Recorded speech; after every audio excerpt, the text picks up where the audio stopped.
స్థానిక సంస్థల ఎన్నికలకు రాష్ట్ర ఎన్నికల సంఘం కసరత్తు చేస్తోంది. మండలాల వారీగా ఎంపీటీసీ, జెడ్పీటీసీలు, సర్పంచుల వివరాలు సేకరిస్తుంది. రాష్ట్ర వ్యాప్తంగా ఎన్ని పోలింగ్ స్టేషన్లు ఉన్నాయి, అందులో సమస్యాత్మకమైనవి ఎన్ని ఉన్నాయో ఆరా తీస్తుంది. రిజర్వేషన్లు ఖరారు కాగానే స్థానిక సంస్థల ఎన్నికల నోటిఫికేషన్ రిలీజ్ చేయడానికి రెడీ అవుతుంది ఎన్నికల సంఘం. స్థానిక సంస్థల ఎన్నికలకు రాష్ట్ర ఎన్నికల సంఘం కసరత్తు చేస్తోంది. మండలాల వారీగా ఎంపీటీసీ, జెడ్పీటీసీలు, సర్పంచుల వివరాలు సేకరిస్తుంది. రాష్ట్ర వ్యాప్తంగా ఎన్ని పోలింగ్ స్టేషన్లు ఉన్నాయి, అందులో సమస్యాత్మకమైనవి ఎన్ని ఉన్నాయో ఆరా తీస్తుంది. రిజర్వేషన్లు ఖరారు కాగానే స్థానిక సంస్థల ఎన్నికల నోటిఫికేషన్ రిలీజ్ చేయడానికి రెడీ అవుతుంది ఎన్నికల సంఘం. స్థానిక సంస్థల ఎన్నికలకు ఎన్నికల సంఘం కసరత్తుపై మరిన్ని వివరాలు యాదగిరి అందిస్తారు. యాదగిరి, లోకల్ బాడీ ఎలక్షన్స్ పై అప్డేట్స్ ఏంటి? ఎన్నికల విషయంలో ఇప్పటికే ప్రభుత్వం కూడా ఆ దిశగా ఎన్నికలు నిర్వహించే విధంగా కసరత్తు చేస్తూ ఉన్నది. తర్వాత ఇందులో ప్రధానంగా బీసీ రిజర్వేషన్లకు, బీసీకి సంబంధించి 42% రిజర్వేషన్లకు సంబంధించినటువంటి అంశం మీద ఈ మధ్యకాలంలో జరిగినటువంటి క్యాబినెట్ సమావేశంలో కూడా దీనికి ప్రభుత్వం క్యాబినెట్ ఆమోదం తెలిపింది. ఆ తర్వాత దీనికి సంబంధించినటువంటి దాంట్లో ఏదైతే ఈ 2018లో తీసుకొచ్చినటువంటి పంచాయతీరాజ్ చట్టం ఉందో ఆ పంచాయతీరాజ్ చట్టంలో 285A సెక్షన్ను మార్చి కొంత అందులో సవరణ చేసి ప్రత్యేకంగా ఆర్డినెన్స్ తీసుకొచ్చి దీని మీద ఒక జీవో తీసుకొచ్చి 42% రిజర్వేషన్లతో, బీసీలకు రిజర్వేషన్లతో ఎన్నికలకు పోవాలని చెప్పేసి ప్రభుత్వం భావిస్తుంది. ఇక మరోపక్క హైకోర్టు కూడా సెప్టెంబర్ 30 లోపు ఈ స్థానిక సంస్థల ఎన్నికలు నిర్వహించాలని చెప్పేసి కూడా ఆదేశాలు ఉన్నాయి. కాబట్టి సో వీటిని దృష్టిలో పెట్టుకొని మరోపక్క ఈ 42% రిజర్వేషన్లు బీసీలకు ఇస్తూనే పోవాలని చెప్పేసి ప్రభుత్వం ఏదైతే అనుకుంటుందో ఆ అనుకున్నట్లుగానే పోయే విధంగా ఒక పక్క ప్రభుత్వం కసరత్తు చేస్తూ ఉంటే, ఇక దీనికి సంబంధించి ఎన్నికల షెడ్యూల్కి సంబంధించి ఈ రిజర్వేషన్లకు పూర్తి స్థాయిలో ఆ పంచాయతీరాజ్ శాఖ నుంచి ఎన్నికల కమిషన్కు రాగానే, రాష్ట్ర ఎన్నికల కమిషన్కు రాగానే ఎన్నికల షెడ్యూల్ విడుదల చేసే విధంగా రాష్ట్ర ఎన్నికల సంఘం కసరత్తు చేస్తుంది. ఆ దిశగా దానికి సంబంధించినటువంటి ఏర్పాట్లలో కూడా ఎన్నికల సంఘం చాలా స్పీడప్ చేసిందని చెప్పొచ్చు.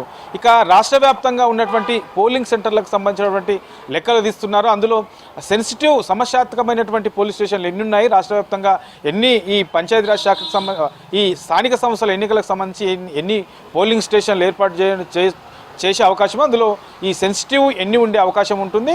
ఇట్లా వీటి కోణంలో ఒక పక్క వాటిని ఆరాధిస్తున్నారు.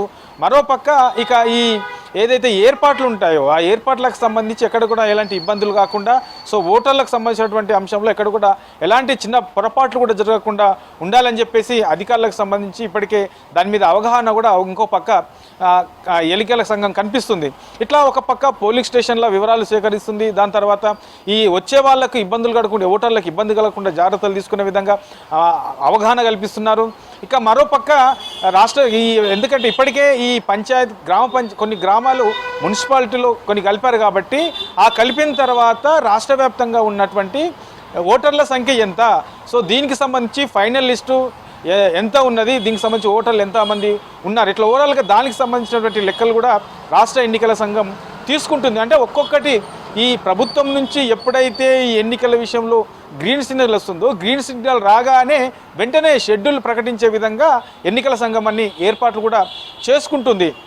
ఇక ఇప్పుడున్న దాంట్లో అయితే బీసీల రిజర్వేషన్లకు సంబంధించినటువంటి అంశము ప్రధానంగా చర్చ జరుగుతూ ఉన్నది. దానికి సంబంధించిన దాని మీదనే కొంత ఆలస్యం కావడానికి కూడా ఇదే మేజర్ రీజన్. కాబట్టి దీన్ని దృష్టిలో పెట్టుకుని మండలాల వారీగా ఎంపీటీసీలకు సంబంధించి ఆ సంఖ్య ఎంత, జెడ్పీటీసీలు ఎంతమంది ఉండే అవకాశం ఉంటుంది, తర్వాత సర్పంచ్లకు సంబంధించి ఎంతమంది ఉండే అవకాశం ఉంటుంది, ఇక ఏ మండలాల్లో ఎవరికి, అంటే బీసీలకు 42% రిజర్వేషన్లు అన్నారు, వీటితో పాటు మహిళలకు సంబంధించినటువంటి రిజర్వేషన్లు కూడా ఉంటాయి కాబట్టి మిగతా రిజర్వేషన్లకు సంబంధించి కూడా ఉంటుంది. కాబట్టి వీటన్నిటిని దృష్టిలో పెట్టుకొని ఇవన్నీ పూర్తి చేసి ఎప్పుడైతే ఈ రాష్ట్ర ఎన్నికల సంఘానికి లిస్ట్ ఇస్తారో ఆ లిస్ట్ ఇవ్వగానే వెంటనే షెడ్యూల్ విడుదల చేసే విధంగా ఎన్నికల సంఘం అయితే సిద్ధమవుతుందో ఆ దిశగానే అధికారులందరూ కూడా కసరత్తు చేస్తున్నారు. కాబట్టి ఇక దాదాపు వారం రోజుల్లో పూర్తి స్థాయిలో ఏదైతే 42% రిజర్వేషన్లు అని చెప్పేసి ప్రభుత్వం చెప్తుందో బీసీలకు, దానికి సంబంధించి ఈ 2018 పంచాయతీరాజ్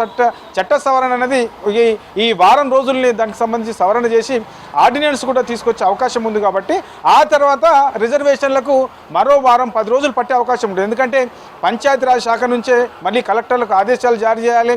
ఆ కలెక్టర్లు ఆ జిల్లాల వారీగా మండలాల ఎంపిక చేసి ఆ మండలాల్లో ఎవరికి ఏ రిజర్వేషన్, ఏ మండలాల్లో ఏ ఎంపీటీసీ ఏ క్యాస్ట్కు సంబంధించిన వాళ్ళు ఉండే అవకాశం ఉంటుంది, సర్పంచ్ ఎవరు ఉండే అవకాశం ఉంటుంది, జడ్పీటీసీ ఎవరు ఉండే అవకాశం ఉంటుంది.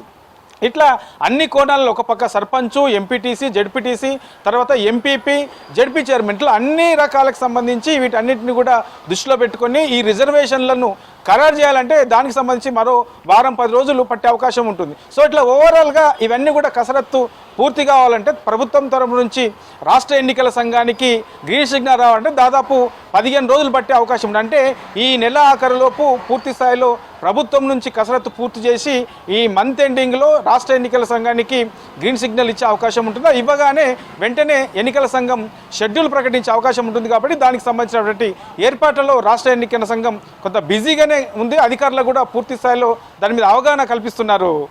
మాధురి.